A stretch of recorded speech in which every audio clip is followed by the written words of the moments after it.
जय श्री कृष्णा दोस्तों। पत्नी करती है ये काम तो हो सकती है पति की मृत्यु।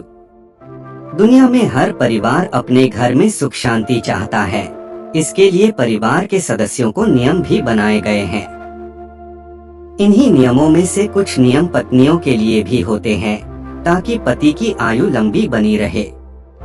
यदि इन नियमों का पालन नहीं किया गया तो माना जाता है कि आपके पति पर कोई संकट आ सकता है। परिवार में कोई नुकसान भी हो सकता है। आज हम कुछ ऐसे कामों के बारे में बताने जा रहे हैं जो पति के घर से बाहर जाते ही नहीं करना चाहिए। तो चलिए फिर शुरुआत करते हैं। नमस्कार दोस्तों, स्टोरी सुपर कहानी चैनल पर आपका स्वागत है।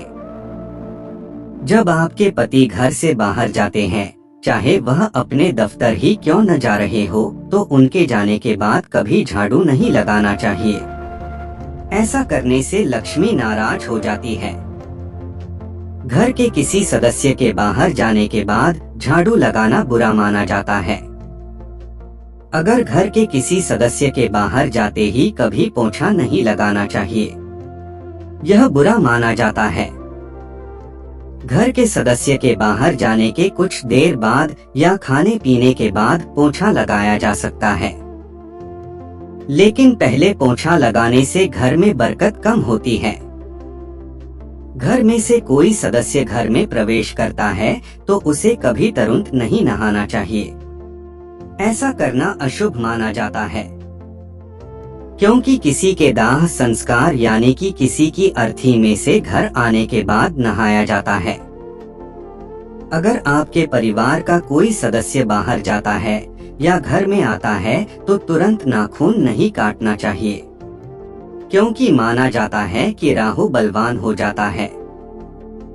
ऐसा करने से नाखून काटने वाले का भाग्य कमजोर होता है और अशुभ भी माना जाता है।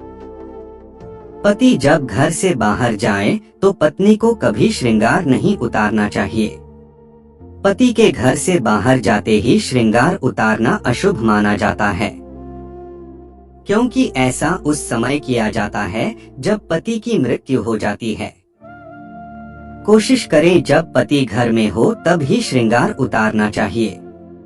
कभी पति के घर से बाहर जाते ही महिला को अपने बाल नहीं खोलना चाहिए। माना जाता है कि पति के घर से बाहर जाने के बाद बाल खोलने से घर में कंगाली छा सकती है। कोशिश करें कि जब पति घर में हो तभी बाल खोलें। तो दोस्तों, आज के लिए बस इतना ही। उम्मीद करते हैं कि हमारे द्वारा दी गई जानकारी आपको पसंद आई होंगी, तो लाइक और शेयर जरूर कीजिएगा। और आप हमारे चैनल पर नए हैं तो सब्सक्राइब जरूर कीजिएगा।